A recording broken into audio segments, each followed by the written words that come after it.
Hey guys, I'm Pixel Dan, and this is a review of the Teenage Mutant Ninja Turtles Ninja Ghostbusters. That's right, my friends. This is a pretty crazy TMNT crossover that a lot of people did not see coming, but man, this is pretty exciting stuff, and I'm really anxious to take a look at these figures. So let's go ahead and dive right in and check them out.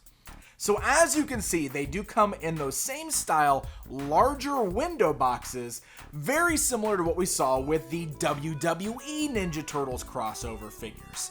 So they're much larger, they're in that larger kind of 6-inch figure scale instead of the smaller kind of 5 inches of the standard Turtles figures from Playmates Toys. And the large window boxes with the Ghostbusters logo and the Ninja Turtles logo, pretty crazy stuff. And of course, fully showcasing all of our figures within. So this particular assortment gives us all 4 of the Turtles, all made to resemble the Ghostbusters from the actual film, complete with likenesses of the actors, which is really crazy. So we have Donatello as Egon Spangler, Raphael as Winston Zeddemore, Leonardo as Ray Stantz, and Michelangelo as Peter Venkman.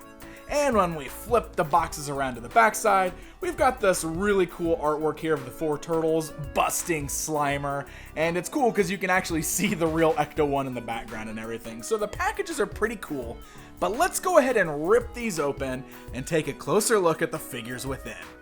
Alright, so we got our Ninja Ghostbusters outside of the packaging so we can take a closer look at them, and let's go ahead and start off by looking at the scale, because as I briefly mentioned when we were looking at them in the package, these are the larger scale figures, very similar to the WWE Ninja Turtles that we recently got as well. So you can see that the figures stand right at the 6-inch mark, but they're also very big and chunky, so they're a large 6-inch scale. So just to kind of put that in perspective for you, let's go ahead and start things off with a little bit of a scale comparison time. So you can see the new Ninja Ghostbusters standing alongside one of the basic scale Ninja Turtles figures, one of the vintage Kenner Real Ghostbusters figures, and one of the recent Mattel movie Ghostbusters figures. Really kind of shows you how these guys are on a scale all on their own, much bigger than any version of Ghostbusters or Turtles previously released. So all 4 figures basically share the exact same body, just with some paint differences. So the only real difference is going to be in all of those head sculpts.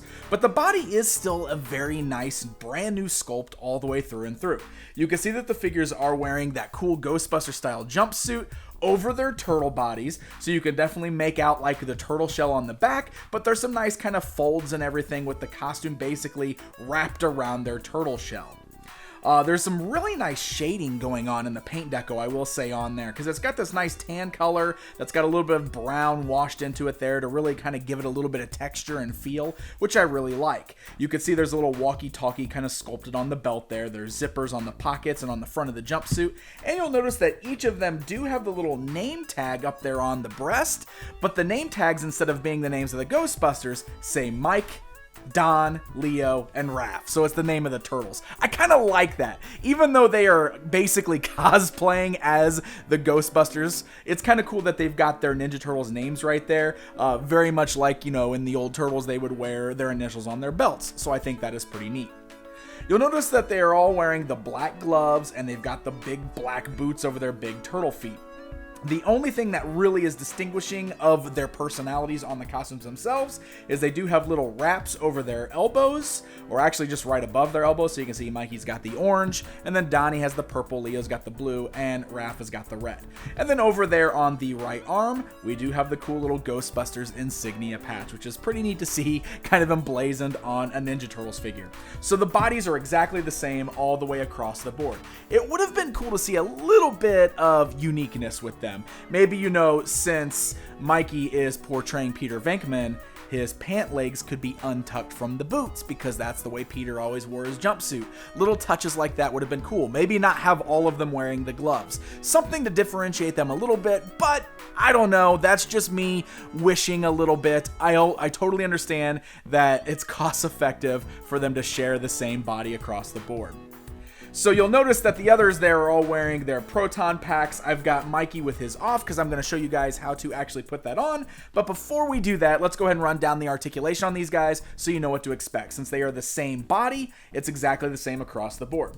The head is on a nice little ball joint there, so it can roll left and right, look up and down slightly. You get the nice ball-like hinges at the shoulder, so the arms can go outwards, forwards, and backwards. We do have a nice swivel at the elbow, as well as a bend at the elbow and a swivel at the wrist. There's nothing in the body because of the sculpt there, so there's no torso crunch. We do have the nice hinge-like joints at the thighs, so legs can go outwards, move forwards and backwards, as well as swivel there at the thighs. You also have swivels at the knees and bends at the knees, nothing at the boots. So it's very similar to what we've seen with a lot of the Ninja Turtles figures, and should still allow you to pull off some decent posing.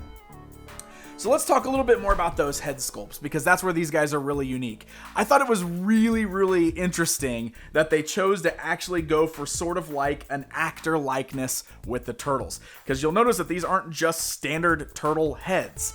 They basically tried to make Michelangelo look a little bit like Bill Murray's Peter Venkman. They've got a little bit of that going on there. You can tell the way they've got the eyes sculpted.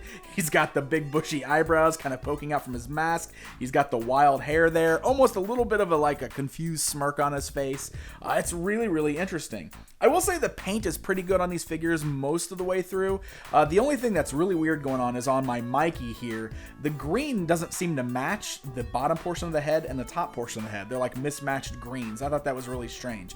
Other than that, I think the paint is pretty good on there. And it's, it's a really weird sculpt. It's kind of weird seeing the turtles with these kind of human caricature-like faces, but it's noticeable, right? Like, you can look at that and you could kind of get a Peter Venkman vibe from it. Raphael is portraying Winston Zedmore, so they've totally even got him with the little mustache, which I think is hilarious. Kind of got the little flat top hair going on there. He's also got the longest bandana, it seems like. His is really blowing out to the side there. We got Leonardo portraying Ray Stantz. They kind of got him with the hair that's a little bit higher. I thought it was really clever that they gave him the ecto goggles. Something that Ray is kind of known for having on his head there, so that definitely helps to differentiate that. But even the shape of his head and everything is different than the others, giving him a bit more of that human-like look. And then, of course, the one that really stands out is Donatello as Egon Spangler, because he's got a much longer head. He's got that taller, poofier hair, and I love the way they've got the glasses kind of sitting over his mask there. I think that's great. So yeah, it's a really interesting idea that they basically gave these guys human caricature-like heads instead of just making them the basic turtles. Because with the wrestling figures, the WWE figures, it was just the regular turtle heads. They didn't give them like these human characteristics. So this is a little bit different on the Ghostbusters figures here. So getting into the accessories, of course, every one of the figures has a Proton Pack. And the Proton Pack is exactly the same for all of them, with the exception of the color of the proton stream. So before we move any further, let me show you guys how to actually assemble these.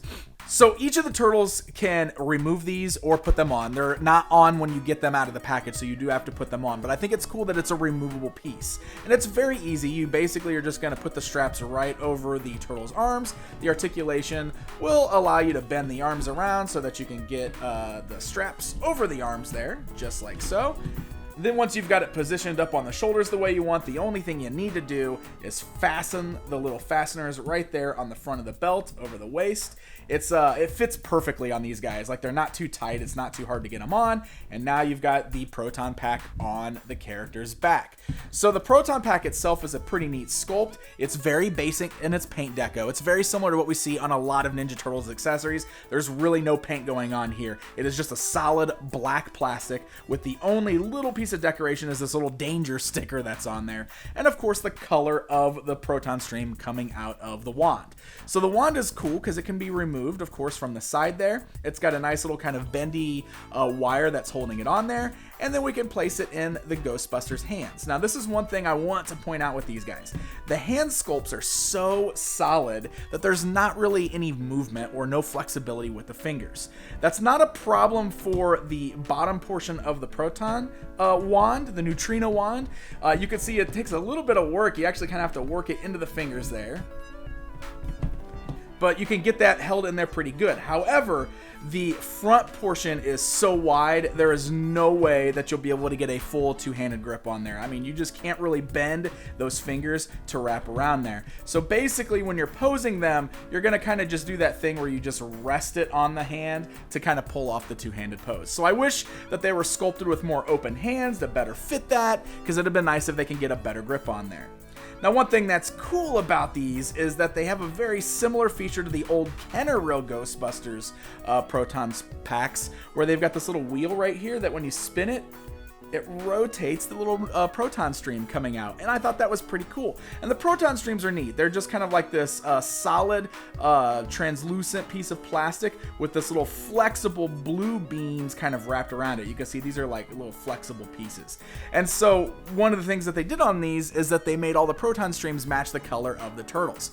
Raph's is red, Donnie's is purple, Mikey's is orange, and Leo's is blue. And when you use the little spinning effect, it's pretty cool. It makes for a neat little extra accessory on the turtles. So in addition to the Proton Packs, which are essential of course, we also get some other ghost busting equipment. Each of the turtles comes with a PKE meter, so all of them will get their own. Just like with the Proton Packs, they're solid black plastic, there's no paint deco on there. But of course you can get the turtles to hold those in either of their hands, so that way they can track down ghosts with the PKE meters. And in addition to that, they also all come with their own ghost traps. There's no actual pedals or anything with the ghost traps. It's just the trap itself. There's a little sticker on the top so that we at least have the yellow and black stripes, which is nice. Otherwise, they are totally unpainted, but the figures can hold those in their hands, or you can just put them on the ground next to the turtles so that they can catch the ghosts. And speaking of the ghosts, this right here is actually one of my favorite pack-ins. Each of them comes with a ghost. So, Mikey as Venkman comes with the cool little blue fish ghost guy. Raphael as Winston comes with Slimer, of course, so that is an essential ghost. And then with Donnie and Leo, we also get the library ghost and one of the terror dogs. So, I don't know, I guess this could be Zool, could be Vince Clortho, could be whichever one you want. Unfortunately, we didn't get both of them, so you just have to pretend like it's whichever one you want. Now, the ghosts themselves are just made of kind of like this hollowed out plastic, so you can see they're hollow completely on the back. They're not solid at all. And they're made of cool little translucent plastic, so they look really cool. In fact, they remind me a lot of the ghosts that came with the vintage Kenner figures in the way that they look with the translucent plastic. I wish they were solid instead of hollowed out, and I also kind of wish we had like a way to make them look like they were floating. Like if we had flight stands with these so that the Ghostbusters could properly like aim at them and bust them, that would be cool. But I do still think that they are neat little accessories to be added in with them, and they're fun because they're not even like stylized or anything. I mean, they just look straight up like the ghosts from Ghostbusters. So they're cool accessories. Even if you don't want them with your turtles, you can display them with your Ghostbusters toys. I actually really like them. So there you go, my friends. There is a look at the brand new Ninja Ghostbusters from Playmates Toys. I think these are a lot of fun. These were a really cool surprise announcement when we found out about these earlier in the year, and I thought it was a really fun crossover. Like I said with the WWE Turtles reviews, I think crossovers like this are a lot of fun for Turtles. They're definitely something that harken back to the vintage line when we used to get cool crossovers like the Turtles in Star Trek or the Turtles in Universal Monsters. So seeing that trend kind of continue in modern times is a lot of fun, and I think a Ghostbusters Ninja Turtles mashup just makes so much sense. I mean, especially since they've met in comic books now. So it's pretty cool seeing two iconic 80s teams of four mixed together with these really fun action figures. I gotta give a very special thanks to the folks over at Playmates Toys for sending these along so we can get a good look at them outside of the packaging. They are beginning to hit store shelves right now. It seems like folks are finding them mostly at Target stores, and they are retailing for $19.99 each. So happy hunting, my friends. Hey guys, thank you so much for watching this video. If you enjoyed it, please hit the like button, leave me a comment, and let me know what you think. And don't forget to subscribe for more content just like this. Until next time, my friends.